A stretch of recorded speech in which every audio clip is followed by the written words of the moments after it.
chef Christophe Dufaux. Aujourd'hui, on va vous proposer une recette très slow food, complètement à ton image et la façon que tu vois la cuisine, Christophe. Oui, tout à fait. Une cuisine actuelle Oui. et de proximité. Alors, on a préparé les ingrédients. Raconte-nous ce qu'on va préparer. J'ai voulu travailler une herbe, enfin un légume sauvage que souvent on ne veut pas toucher. Qui est très décrié. Voilà, qui est l'ortie. Alors il y a plusieurs raisons pourquoi on ne veut pas la toucher, mais la principale c'est que c'est urticant, c'est vrai. Dit-il en touchant l'urtie. J'adore. Donc voilà, ce qu'il faut commencer par faire, c'est de mettre des gants pour la travailler, bien sûr, Ouais. pour pouvoir l'éplucher, et ensuite il faut la blanchir. D'accord. Et le côté urticant va disparaître de cette C'est une façon. bonne nouvelle. On a préparé aussi les petits ingrédients pour une pâte. Tout à fait. Donc, l'idée, c'est de faire des raviolis qu'on appelle les agnolotti. J'aime bien les faire parce que c'est une façon assez ludique et assez simple de les faire. Et même les enfants s'y collent, ils adorent ça. En plus, le temps de repos de la pâte, il est assez court. Hein. Oui, une demi-heure à peu près. Il faut le temps que la semoule de blé absorbe bien le liquide pour qu'elle puisse gonfler. Et en fait, on arrive à la bonne consistance. Alors, on a des œufs. Des œufs, de la semoule de blé dur, très fine. C'est la même avec quoi on fait le couscous, mais en très très fin. Ouais.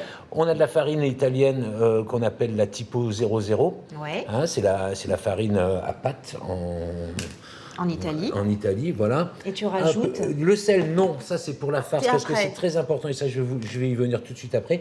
De l'huile d'olive et autant d'eau. D'accord.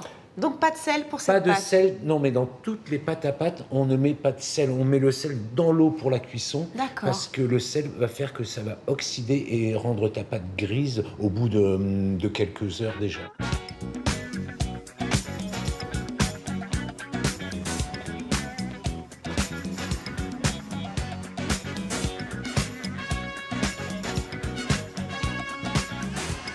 L'anchois, je le hache également.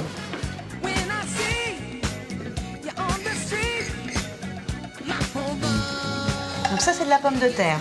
Et puis des pommes de terre, voilà.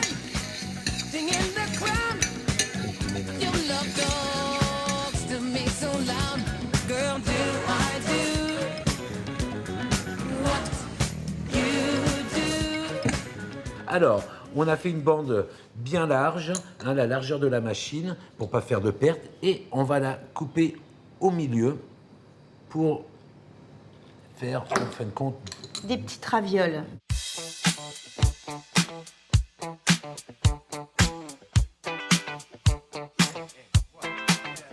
Oh, what's he gonna do? You wanna get down? je ferme légèrement. Do you wanna get down? Oh, what's he gonna do? You wanna get down? Donc on va couper ici pour fermer.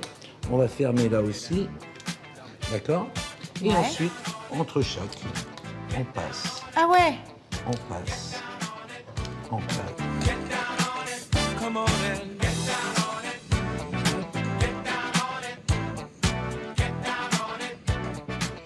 On termine avec le chant des oiseaux. C'est très jolie recette, Christophe. Merci beaucoup. J'adore. T'as rajouté quand même des petites choses. Hein. Alors j'ai rajouté quoi? Un petit pesto toujours fait avec l'ortie, que Ouais. j'ai aussi blanchi rapidement et mêlé avec un peu de pistache hachée et de parmesan Pas et mal. d'huile d'olive pour tout relever en dernier. Et puis des fleurs de bourrage qui ont un côté très iodé qui va faire ressortir un petit peu l'anchois. Écoute, super recette. Merci beaucoup. Et puis, quand on vous dit que le bonheur, il est dans l'assiette, et ben une nouvelle fois, c'est toujours vrai. Regardez. Merci Karine.